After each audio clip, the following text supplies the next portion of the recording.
好，而家會講第16條。咁我哋有 A 同 B 嘅坐標，咁我要求一條直線係穿過 A 同埋 B 嘅方程。咁大家見到直線方程呢，好大機會就可以用呢條式 y 等於 mx 加 c。咁 m 係乜嘢呢？就係斜率啦。咁點樣求兩點嘅斜率呢？咁我哋有條公式嘅，就係 y1 減 y2 over x1 減x2。咁咩係 x 咩係 y？ 咁大家好清楚啦。咁左邊嗰個係 x，所以要叫 x1；右邊嗰個係 y，y1。咁5就係 x2，9就係 y2啦。咁我將呢兩點代落去條公式，咁我哋就會計到斜率㗎啦。咁我哋就會計到負6除負4，跟住就係若減完就係正3 over 2。好啦，咁我哋有個 m 咯喎，咁我哋計埋阿 c 就係 y 截佢，咁我哋就可以完成呢條題目啦。咁你問點樣計 c 啊？咁你見到計 c 嘅話呢，咁我哋 m 已經知道啦。咁係3 over 2，所以我寫翻個 m 係3 over 2。咁我哋要計 c 嘅話呢，咁我哋要代翻 x 同 y。咁代咩 x y 啊？咪求其代一點我哋知嘅坐標咯。咁你可以揀13或者59。咁13個數字細啲，我就揀13啦。所以我就代 x 係1，y 係3。咁我哋代翻 x 係1，y 係3，入翻落呢條式入面，咁我哋就計到 c 噶啦。咁你記住呢個乘嘅關係啊，3 over 2x 即係3 over 2乘1。咁你調過去減3減3 over 2，咁你篤計數機啦，或者心算3減 1.5咪 1.5咯，所以 c 就係3 over 2。所以我哋直線嘅方程呢，我哋知道個 m 即係斜率，我哋知道埋個 c 3 over 2，咁就揾到噶啦。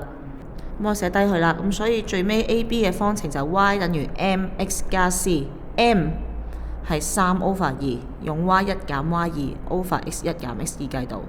而阿 c 就代翻其中一點落去，而斜率你係知道3 over 2，你計到 c 噶啦。咁答案就係一個啦。好，到第17條啦。咁我哋有兩條線，一條叫 L1，一條叫 L2。咁佢哋嘅方程俾咗你噶啦。咁跟住佢哋兩條線呢係相交於 B 點嘅喎，見到 B 就係佢哋交叉嗰個點。咁原來 L1 同 L2 呢分別同 X 軸見到相交喺 A 同埋 B。咁 L1 呢就係相交於 A 啦，咁 L2 呢就係相交於 C 嘅。好啦，咁我哋目標就計三角形 ABC 嘅面積啦，即係呢個三角形嘅面積啦。咁我哋要計 ABC 嘅面積，其實要知晒 ABC 嘅坐標啦。咁我哋揾咗 A 嘅坐標先啦。A 喺 X 軸上面喎，咁你會知道咩呢？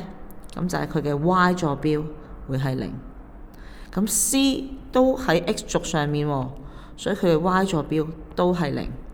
咁但係我哋點樣揾翻佢 X 坐標呢？咁我就睇翻佢喺邊條線上面啦。咁我哋計 A 先啦。咁 A 呢係 L1 條線上面喎，所以我哋就代 Y 等於0入 L1。咁代完 Y 係0之後呢，你會計到條數啦。咁-3乘0都係0啦。咁加4調嗰邊減4，所以 A 嘅坐標就係-40。好啦，咁計完個 A 嘅坐標呢，就計 C 嘅坐標啦。咁 C 同樣個 Y 坐標都係0，但係 C 係喺 L2 上面嘅喎，所以你將 Y 等於0代入 L2。咁跟住代完 Y 係0，你自然會計到 X 啦。咁5乘0係0，減14調過邊正14，咁14除2就係7。咁所以 C 嘅坐標都知道啦，就係70啦。好啦，咁我哋知道 A 坐標同 C 坐標都唔夠嘅喎，要知埋個 B 坐標。咁 B 坐標呢，咁你記住啦，兩條線嘅交點呢，我哋中二都學過㗎啦。如果揾兩條線嘅交點呢嘅坐標，用聯立方程。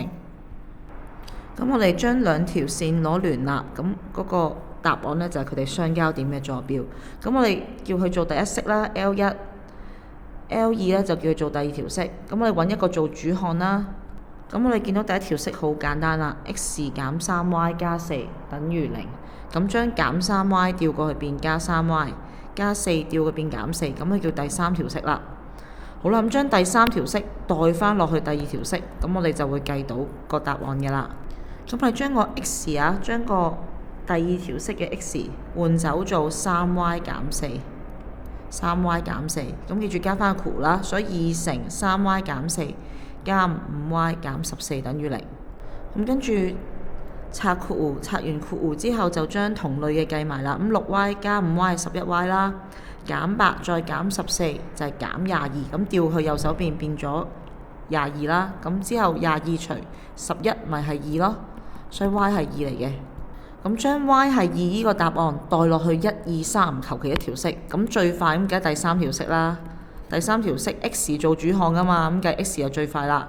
咁 x 等於 3y 減4，個 y 係咩啊？咪2咯。我哋啱啱咪計咗咯，個2咯。所以3乘2 6，6減4就係2啦。所以 x 嘅答案係2。咁我哋就知道原來 x 係2，y 係2，所以 B 嘅坐標呢就係2、2啦。好啦，咁我哋重溫一下先。咁我哋就計咗 A 嘅坐標啦、C 嘅坐標同埋 B 嘅坐標。咁我哋只要有晒3個坐標，我哋就計到三角形 ABC 嘅面積啦。咁大家仲記得小學學過啦，三角形面積係乜嘢啊？條公式就係底乘高除2。咁個底係幾多啊？咁大家見到啦，呢度係7，呢度係負4喎。咁呢度有4個啦。咁7加4幾多啊？咪11咯。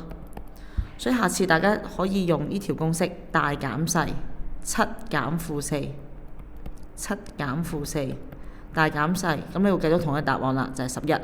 好啦，原來個底係11喎。咁個高呢？咁大家見到啦，呢個喺個 x 軸上面噶嘛。A 同 C 喺 x 軸上面。咁個高呢，就主要睇一個呢條。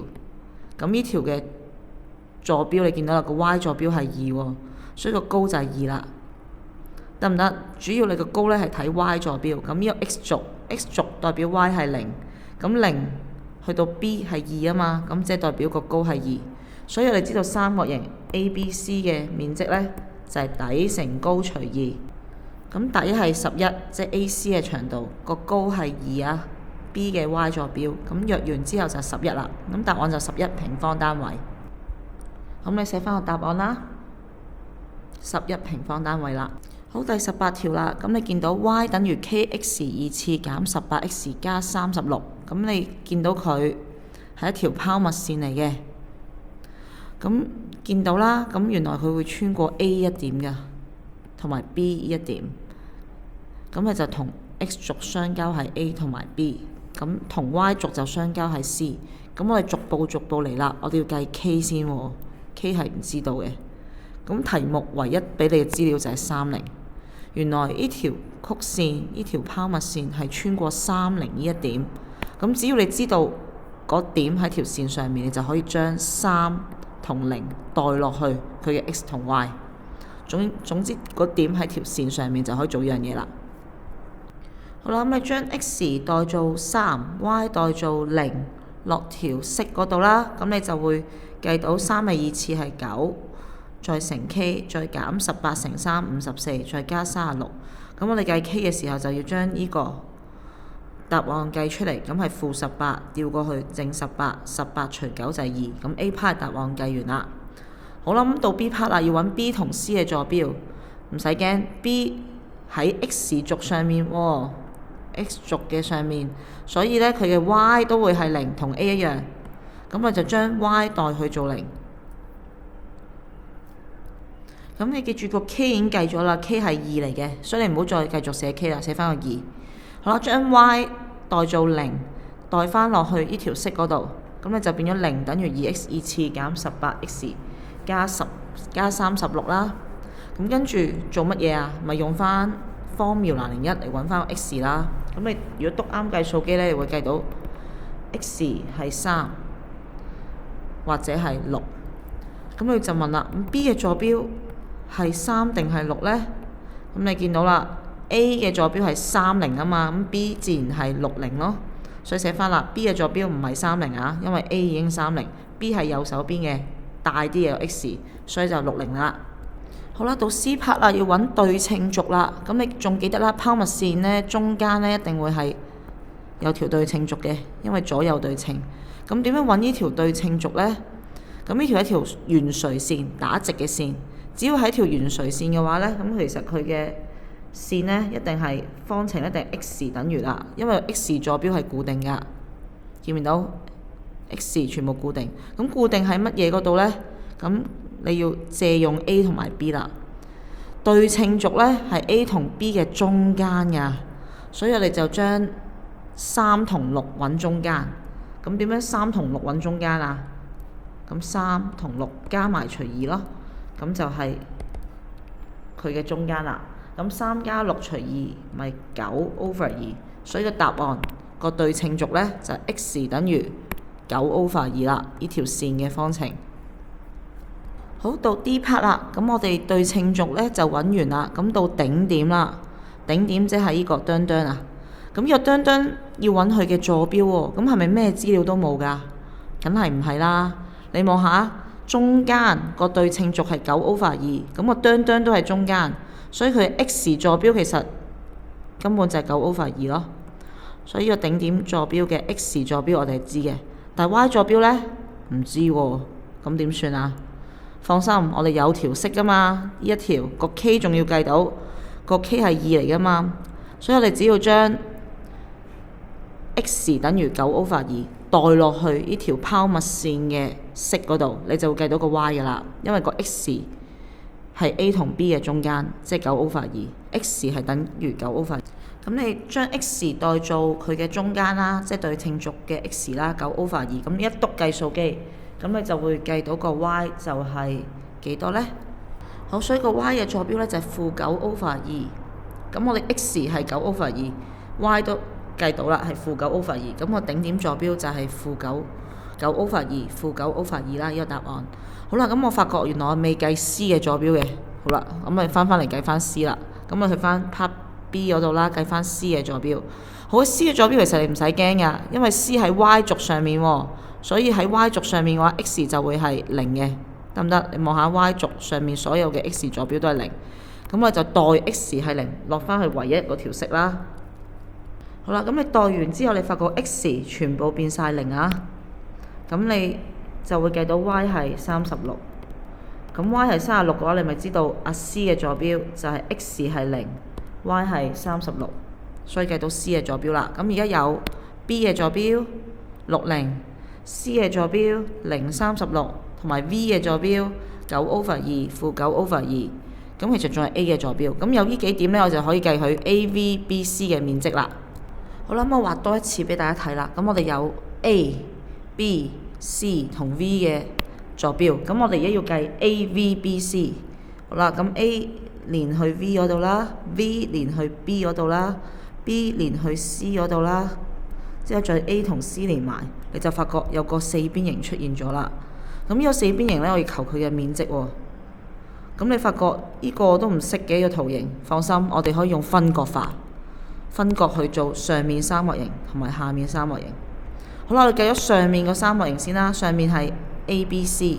好啦，咁你望下啦，無論上面嘅三角形同下面嘅三角形，其實佢哋都會有 AB 條邊㗎。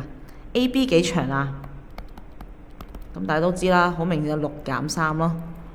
AB 就係6減3啊，所以 AB 係3單位咁長。